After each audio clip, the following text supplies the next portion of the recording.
In today's video, I'm going to teach you how to cancel your ChatGPT subscription by turning off autopay in your payment app. If your ChatGPT subscription is being charged through a payment app rather than directly on the website, this is usually the fastest way to stop future payments.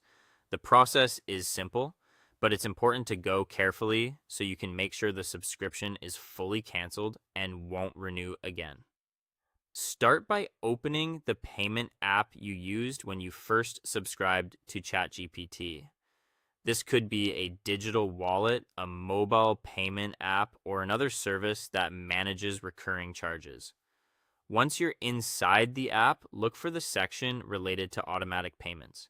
Depending on the app, this area may be labeled autopay, recurring payments, subscriptions, or automatic billing.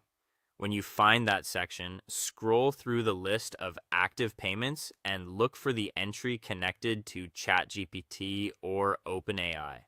Make sure you select the correct one, especially if you have several subscriptions listed in the app.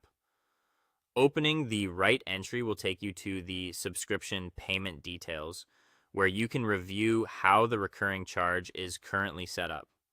From there, look for the option to pause, cancel, or turn off autopay.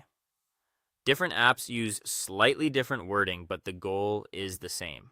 You want to stop future automatic payments for the subscription.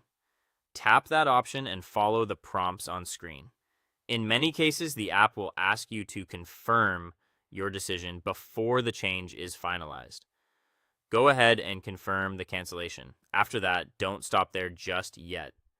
Take a moment to check the autopay status inside the payment app. You want to see that the recurring payment is marked as disabled, canceled, paused, or inactive. This confirmation matters because it tells you the app has actually processed the change. As a final check, open your ChatGPT billing page and review the subscription status there as well. This helps confirm whether the account recognizes that the subscription will no longer renew. If the billing page still shows an active renewal, give it a little time to update, then check again. A helpful tip is to take a screenshot of both the disabled autopay status and the billing page confirmation for your records. That way, if you ever need to verify the cancellation later, you'll have proof ready. And that's it. Once autopay is turned off and your billing page reflects the change, your ChatGPT subscription cancellation process is complete.